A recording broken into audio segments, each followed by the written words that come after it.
Is this fear or excitement? It is anticipation with a tinge of self-consciousness, which is a slight amount of worry about how others are responding, but it is very slight. Good. As we all will discover as this unfolds. Oh. All right, I want to ask you about dreams, since we were talking about dreams. When I dream about someone, living or dead, are they in the dream? Is there a piece of them in the dream? Is it all my creation? Oh, we are really enjoying this question because it is something that we have felt beginning to percolate that we wanted to talk about here in this gathering. You're really going to like this. All creation is rendezvousing. Because all creation has law of attraction at its basis. So you cannot have an experience with anyone, whether they're dead or alive, or whether it's in dream state or real wake state. You cannot have an experience with anyone who is not matching your vibration in some way. In other words, they just can't get there. So when you think of everything as being rendezvousing, then you say, so when I dream of someone or when I rendezvous with them in my dream, are they there? And doesn't that answer the question itself? If I'm rendezvousing with someone, they must be there. You're saying, are they a figment of my imagination or are they really there? And we want to say, what is the difference? The figment of your imagination is a vibration that is attracting, you see. Nothing is a figment of your imagination. Anything that you're experiencing is a reality, whether it's in dream state or otherwise. Well, if I dream about someone, would they have an experience that they were in my dream somehow? Well, it depends upon how aware they are. It is a very common thing for people who have worked to come into alignment with who they are, to have dreams even at the same time, and the next day have a conversation and realize that they were both cognizant that they had had that dream. But that requires two people who are really in vibrational alignment with that broader perspective of who they are.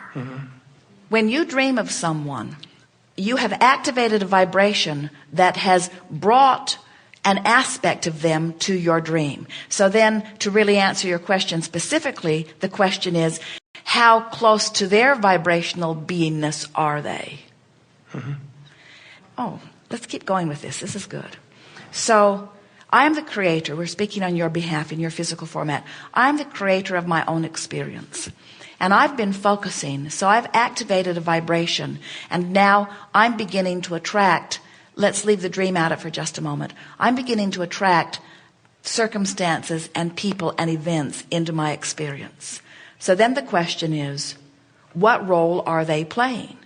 I've been deliberately thinking, and I've been deliberately lining up my energy. So how are they getting there? And we say that's where the word rendezvous is really helpful, because they got there because of their vibrational similarity. So through the crack of least resistance, or through the path of most allowance, law of attraction brought them and you together for this experience, you see. And it is not different in dreamscape than it is wakescape. Someone who's not a vibrational match cannot get there. So then you say, but I dreamed about them and it was very vivid for me, and they didn't recognize that they were there. And we say, well, an aspect of them rendezvoused, and the closer they get to vibrational alignment with who they are, or to vibrational alignment with whatever it was you were thinking about, then the more conscious awareness they would have of that. Okay. There are a lot of people who are interacting with you. In fact, all of them. The people that you move down the highways with, the people that happen to be at the grocery store when you get there, the people who are participating with you on all levels. It is all about attraction. None of it is random. None of it is accidental. All of it is in vibrational alignment. Most of it doesn't matter very much because it's peripheral. In other words, you are attracting on many vibrational levels. Jerry talks about how there are two people, and picture round plates that represent each of the two people. And sometimes the edges just barely overlap. So there is a point of rendezvousing which may not even be recognized by either one of them. Sometimes they have so many vibrational similarities that the plates are overlapping maybe 50%. So you're bumping into them a lot, and they are more significant to your experience. Sometimes, because of your conversation with one another, because of your life experience, and because of law of attraction, you can be almost completely overlaying each other, which means you have more significant experiences together. Now that's rare. In other words, in most cases, you would not meet another who is an exact vibrational match to you on all subjects. But you can't be activating all subjects in any one point in time anyway. In other words, you are like a transmitting receiving mechanism, and only part of the potential of what could be activated is activated within you in any point in time. Would you agree? Which gets me to my next question. Which leads us to our next answer. So you go first, and we'll be right on top of it. I'd like to hear you talk about time. What time is... Well, before we go there, we want to give you this one other piece to this, because so now consider. So here are these two different entities, both in human form, let's say. And let's say that you have enough vibrational similarities that you are overlaying each other very well. What that means is each of you have individually aligned yourself with who you really are, so that you are walking around this planet a pretty close vibrational match to who you really are. And when you as an individual come into constant, steady vibrational alignment with that broader part of you, and you meet another who has done that too, and you overlay one another, those are really satisfying experiences that you have. Mm-hmm. Now, this business of time, in what way are you wanting to approach? I think about space and matter, and I can conceive of everything as vibration. Ultimately, you're talking about how you think things are real, they're vibration. The only way that is really satisfying for us to talk with you about time is when we refer to time in its nowness, because all of your power is right now. Mm-hmm. When we talk about a time-space reality, so here you are in a space that you are in this moment, those of you in this room are interpreting similarly, and in a time that you are sharing. In other words, we are here in this leading edge now focused. Let's back up just a little bit. This will help a lot. The best way to address time is to not address time at all. And here's what we mean by that. As we are having this conversation, we are together taking thought beyond what it has been before. So before you sat down and we began conversing, the universe was less than it is now that we have been conversing. So it has become more where before it was less. And we would rather think of the expansion of the universe in terms of expansion rather than in terms of time, because no one can focus in time other than now. In other words, you can think about the 1800s and you can speculate about the 23rd and 24th and 25th century, but you're doing it all now. So all that time is ever is the focusing of vibration, and everything is happening now. Everything is happening now. The East Coast is in a different time zone, and the other side of the world is in a different time zone, but it's all now. And we are non-physical, where there is no time zone, but it's now. And the vibration of you now and the vibration of us now have come into an alignment, so we're having a meaningful rendezvous. But the time factor is irrelevant. Other than that, it is all happening now. Right. People will say, well, I've heard that I can be born in the 18th century. And we say, well, you may have heard that, but it's not going to happen. Because you must be born into the leading edge environment. In other words, you heard us say that you were source energy and you came into this physical body and you launched all kinds of rockets, and a larger part of you has become more, and that the new ones coming forth are coming from that vantage point. They're not coming from the vibrational escrow of the 1800s. They're coming from the vibrational vantage point of what we have all culminated to. We cannot go back to what was before. It is more now, you see.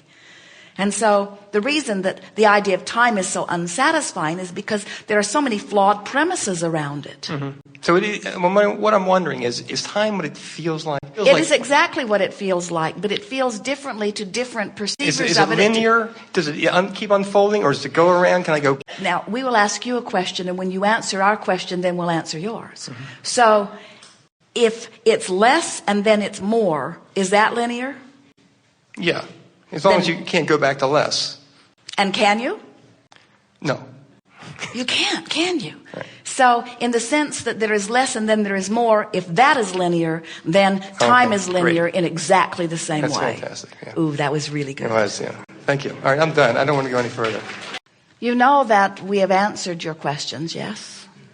There isn't anything that is pulsing within your vibrational escrow that we have not addressed on multiple occasions. It is our desire that, as our friend's child so pointedly asked of her, what makes adults so grumpy?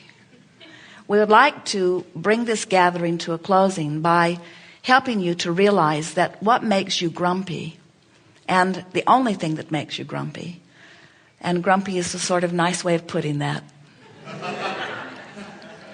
What makes you grumpy is you not letting yourself go with the flow of that which your life has caused you to become. You're never grumpy because Source wants you to do something that you haven't figured out how to do. That doesn't make you grumpy. That never happens because Source is never asking of you something that you're not performing. You're only ever grumpy because your own life has caused you to ask for something that Source has answered that you are holding yourself apart from. We don't want you to get rid of your grumpiness. We want you to embrace your awareness of your grumpiness. We want grumpiness to count for something. We want you to say, not I'm grumpy and I shouldn't be, but I'm grumpy and isn't it good that I recognize that I'm grumpy? Because my awareness of my grumpiness is like my fingers touching the hot stove. I am now aware that I am moving towards something that is not beneficial. The thought that I am thinking must be out of alignment with my broader knowledge and my broader thought. Now, how can I work this around into alignment? Let the emotions that you feel be the indicator that they are. And when you feel good, you will compliment yourself on the direction of your thought. And when you feel bad, you will compliment yourself on your awareness of the direction of your thought. In other words, you are not somewhere that you shouldn't be, but you may be somewhere that you don't want to be. And there's a big difference. There's a difference between being in the wrong place and being in a place less good than what I would choose. Can you feel the diffusion of that? So many of our physical friends have come to the place of not appreciating self. And we want you to understand that what self-esteem truly is alignment with the part of yourself that holds you in high esteem. In other words, it's not about what somebody else thinks. It's about your alignment with you. It is our desire that you go forth in a more childlike attitude. We would like to, if we could zap you. We can't. Well, we can. But we won't. Yes, we will. We want to zap you with a memory of how you felt when you made the decision to come forth into this physical body.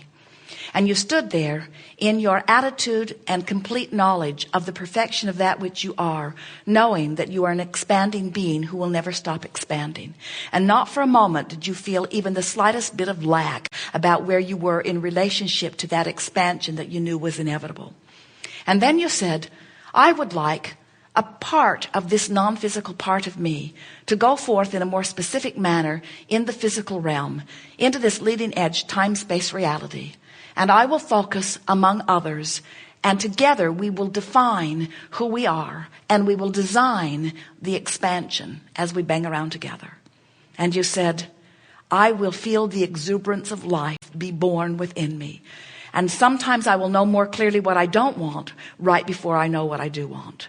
But in every case, whenever I know what I don't want, I will more clearly know what I do want. And I know that when that happens, Source will know that that is my preference, and Source will trust my perspective, and Source will go with the flow of that decision, even if it is brief within me. And then you said, and this is the part that we promised you we would remind you of once you get here. When that new decision or preference is born, I will feel myself moving toward it or away from it. I will feel the harmony of that expansion or my disallowing of the harmony of that expansion. And so here you are, all full of emotions, letting you know in every moment, all day long, every day, whether you are in alignment with who you really are and who you are constantly becoming or not.